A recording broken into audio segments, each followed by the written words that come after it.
y'all, welcome back to another episode of Whip It Like Butter. It's your girl Ashley, y'all, and today we made a buttermilk pound cake, y'all, but with a twist, okay? Because it's Black History Month, and so I had to do it Black History style, alright? So we have the black, red, yellow, and green, alright? We have that on the inside of the cake, and we also put that on the top for the glaze, y'all.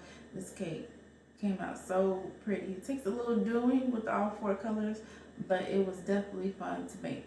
Okay, so if you don't know already, we're doing pound cake baking challenges on my website, whipalikebutter.com. So every month we're doing a different baking challenge, and you have a chance to win one up to $50 Amazon gift cards. All right, so go to my website.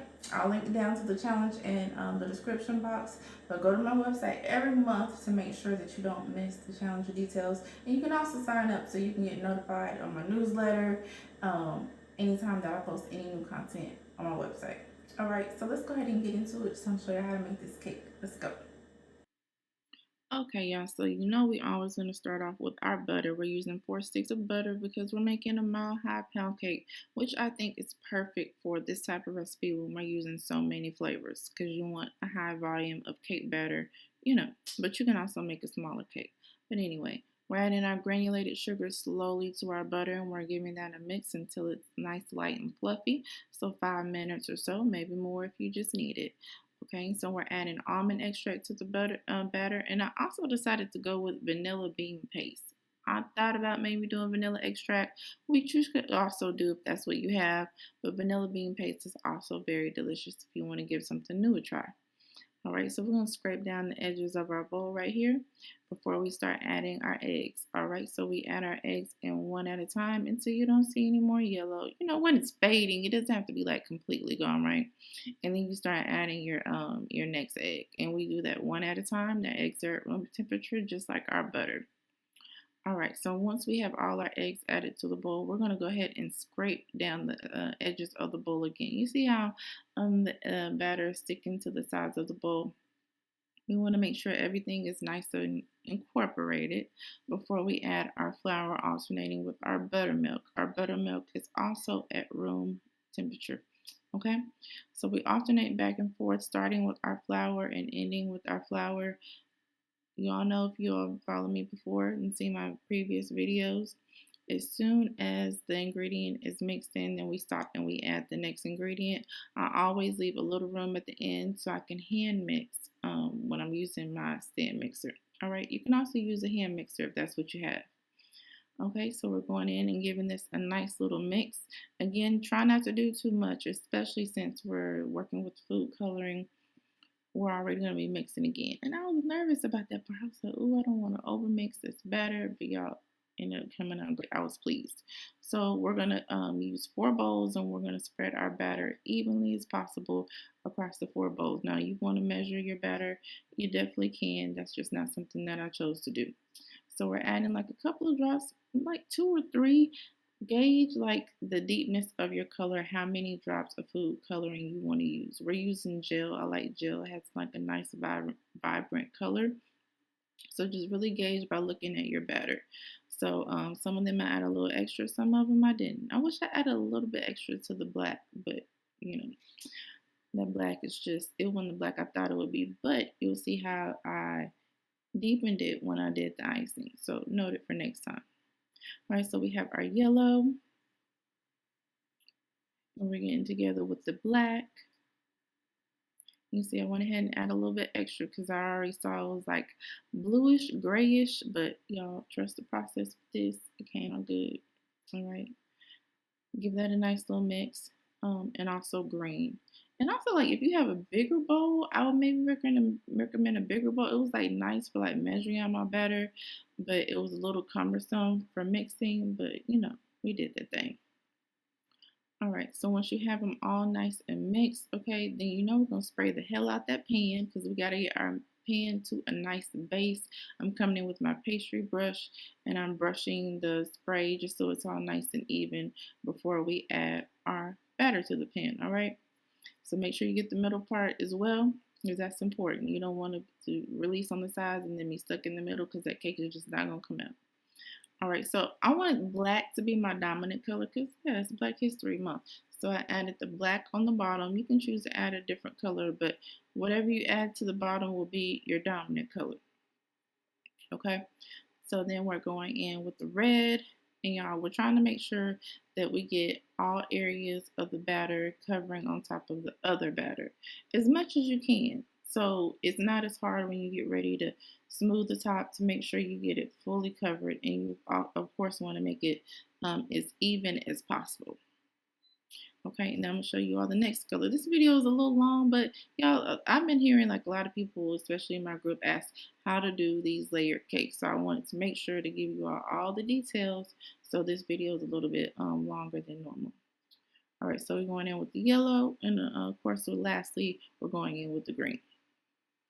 And once we finish adding the green, we're gonna go ahead and smooth the top of our batter again, of course.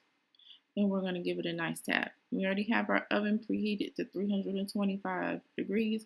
Actually, I baked this cake on 315. I usually do 325, but I want to try something different this time. So I did 315 and then bake this cake for about an hour and 30 minutes. It may take an hour 45. Like I tell you all, time is relative. Everybody's oven is different, so it may take a little longer. You see how that one side, the green was dominant, but look, baby, the black, and it's beautiful. Okay, so let's go ahead and make our icing. So our cake, you want it to be completely cool before you add your icing. But we're going ahead and get started.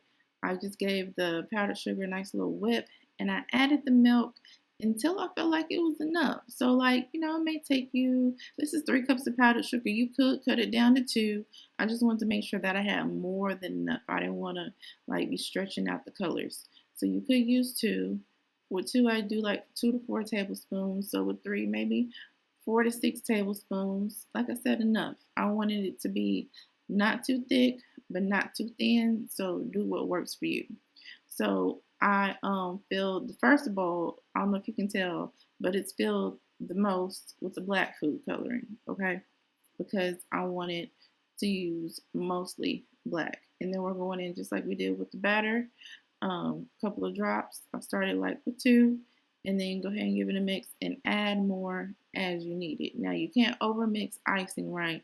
So you can kind of go crazy with the icing, but keep in mind we are still using food coloring, and so it could possibly alter the taste of your batter, your icing. You know what I mean? So I wanted to add only enough. I didn't want to go crazy and like, oh, I want to add so much and it's so dark and then the cake is just nasty, okay? So that's something to keep in mind. So here's the yellow. All right, and of course, lastly, we're going to do the red. I did have leftover icing again. That's okay. Like I told you, I used 3 cups of powdered sugar. I wanted to overdo it because it's better to have too much than not enough, right? But you can use 2.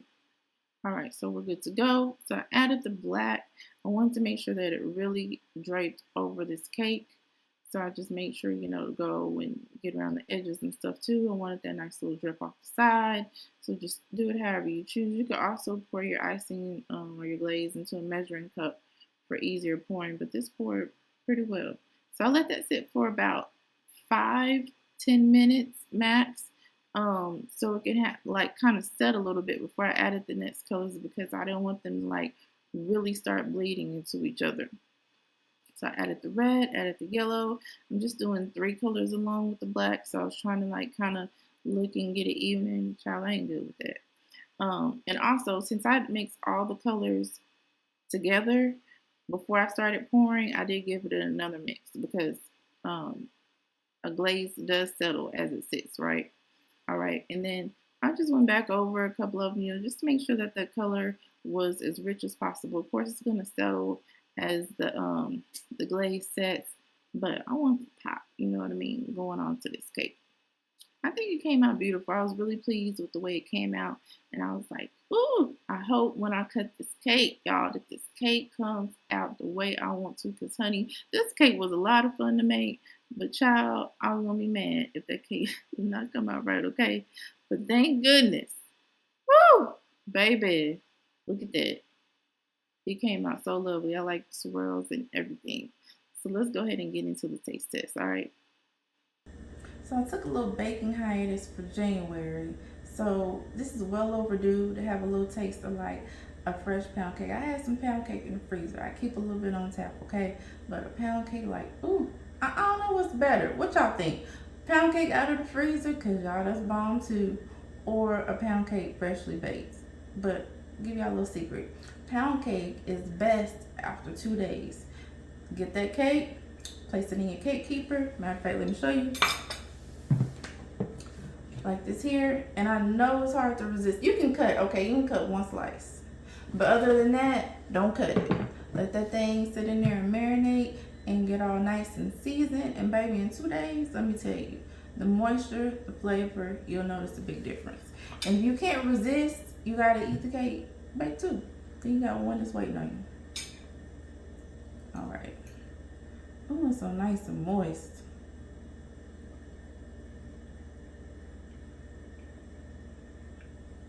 Okay.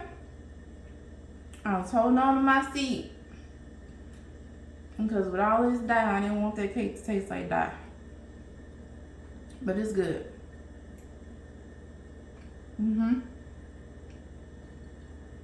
It's so moist. Did I say it was moist? Yeah, that buttermilk. Okay, I need to go up here. I didn't have any of the icing. That buttermilk is everything.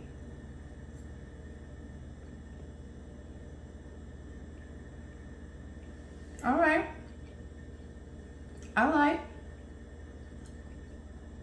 I'm definitely glad I made it with the buttermilk,